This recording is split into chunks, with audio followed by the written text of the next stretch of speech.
Hello everyone, आज म यहाँ डे फेस्टमा छु र हामीसँग हुनुहुन्छ चाहिँ Ambika Dulal. I am originated from the Terai district. मेरो घर चाहिँ बारा हो। अहिले चाहिँ यहाँ काठमाडौँमै बस्छु and as a mobile app developer plus Flutter community lead भएर चाहिँ म अहिले अनगोइङ जर्नीमा छु। अनि दिदी अहिले कुन कम्पनीसँग एसोसिएट हुनुहुन्छ नि हजुर? म चाहिँ अहिले मेरो आफ्नै एउटा स्टार्टअपमा स्टार्ट गर्न खोज्दैछु, एप ओभरराइड्स भनेर छ। त्यसको थ्रुबाट चाहिँ जति पनि फ्लटर एआई सिक्न चाहनेहरूलाई सिकाउँछु, प्लस त्यो रिलेटेड कामहरू मोबाइल एपहरू बनाउँछु। मेरो आफ्नै मोबाइल एपहरू छ, त्यसको मेन्टेनेन्सहरू त्यस्तै छ। सो केही नयाँ एप बनाउनु पर्छ दिदीलाई सम्झिनु है, हाम्रो अम्बिका दिदीले। अनि दिदी, how did you land your first job in the tech? हाम्रो पालामा चाहिँ फ्लटर भर्खर आएको थियो। जर्नी स्टार्ट चाहिँ एन्ड्रोइड नेटिभबाट भएको। मैले चाहिँ बिसिए 2018मा सकाएर अनि त्यसपछि एन्ड्रोइड डेभलपमेन्टतिर गएको। अनि पछि चाहिँ फ्लटर बेटामा हुँदै गर्दाखेरि चाहिँ कन्टिन्यू गर्दै जाँदा till now I am with the Flutter. अनि सो त्यसरी नै अब त्यो बेलामा फ्लटरमा जब पाउन एकदमै गाह्रो थियो। सो सेल्फ लर्न हुँदै अनि कतैबाट अपर्च्युनिटी आएर जोइन गरेँ, त्यस्तो भएको। सो हाउ डिड यु होइन त्यो प्रब्लममा how did you overcome the obstacle did you face during your early career दिदी? त्यो बेलामा चाहिँ हाम्रो रिसोर्सेसहरू ठ्याक्कै पाइन्थेन, जति गुगलले प्रोभाइड गर्यो त्यति नै थियो। सो त्यसलाई फलो गरेर अनि प्लस फ्लटरमा एक दुईजना सिनियर पनि हुनुहुन्थ्यो नेपालमा पनि। दामोदर दाईले चाहिँ मेनली मलाई गाइड गर्नुभएको हो। मेरो करियरलाई चाहिँ फ्लटरकै जर्नीमा छिराउनु भएको दामोदर दाईले नै मलाई गाइड गरेर अनि त्यो हुँदै गयो। सर्टेन टाइम पछि चाहिँ के भयो भने जसरी यो जाभा चाहिँ ब्याकअप हुँदै जाँदाखेरि चाहिँ फ्लटरले हाइप लिग्यो। त्यसपछि त जब पाउन त्यति गाह्रो भएन।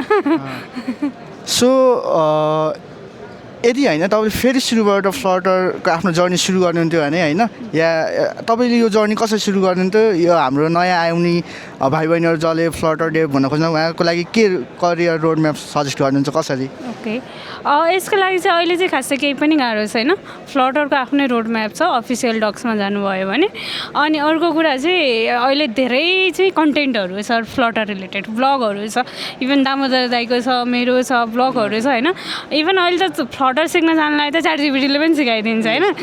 If you want to become a junior developer त्यो एकदमै इजी छ, तर लजिकल थिङ्किङदेखि लिएर प्रब्लम सल्भिङ स्किल्सहरूको लागि चाहिँ केही गाइडेन्स चाहिने हो नि त। अनि बेसिक कुराहरू जानेर एउटा कम्पनीमा छिरेपछि त्यो पनि सिकिन्छ। सो रोड म्याप फलो गर्नलाई चाहिँ युट्युबमा भेट्नुहुने फेमस फ्लटर गर्नेहरूको चाहिँ रोड म्याप फलो गर्नु भने एकदमै इजी हुन्छ, केही गाह्रो छैन। अनि दिदी, यो जस्तो नेपालमा चाहिँ हाम्रो फ्लटर कम्युनिटी के कस्तो छ त्यसको बारेमा पनि थोरै भनिदिनु न। हाम्रो चाहिँ ग्लोबली हेर्दा फ्लटर कम्युनिटी एकदमै एडप्टिभ छ है ग्लोबल्ली। अनि नेपालमा पनि त्यो अनुसारको इन्फ्लुएन्स परेको छ। फ्लटर एकदमै छिटो ग्रो पनि भएको छ। फ्लटरको धेरै एथेन्टिस्टहरू नेपालमा छन्।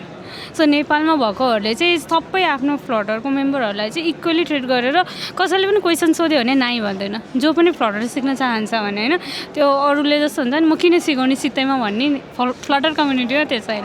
अनि if you want to become a Flutter learner or developer, Flutter Kathmandu छ, फ्लटर नेपाल छ होइन। फ्लटर काठमाडौँ चाहिँ एउटा मिटअपको एउटा ब्रान्च हो नेपाल च्याप्टरको। त्यसमा चाहिँ तपाईँ कम्युनिकेट भएर तपाईँले ओपनली स्पिकर्सहरूलाई क्वेसन सोध्नुहुन्छ, प्लस कमेन्ट तपाईँको जति पनि तपाईँले अब्स्ट्याकल्सहरू फेस गर्नुहुन्छ कुनै एप्लिकेसन बनाउँदा होस्, बिल्डहरू गर्दाखेरि त्यसमा तपाईँले कमेन्ट छोडिदिनु भयो भने चाहिँ के हुन्छ भने त्यो टिम मेम्बरले रिप्लाई गरिदिनुहुन्छ तपाईँहरूलाई।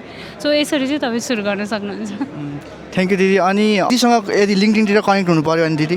मसँग कनेक्ट हुनु पऱ्यो भने अम्बिका दुलाल भनेर गुगलमा हान्नुहोस्, गिटअपको लिङ्क पहिला आउँछ, त्यसपछि लिङ्क्डइन आउँछ, मेरो फोटो सही छ। ओके, हुन्छ, म हामी त्यो पनि ड्रप गरिदिन्छु ल। थ्याङ्क यू दिदी for your time. Thank you so much.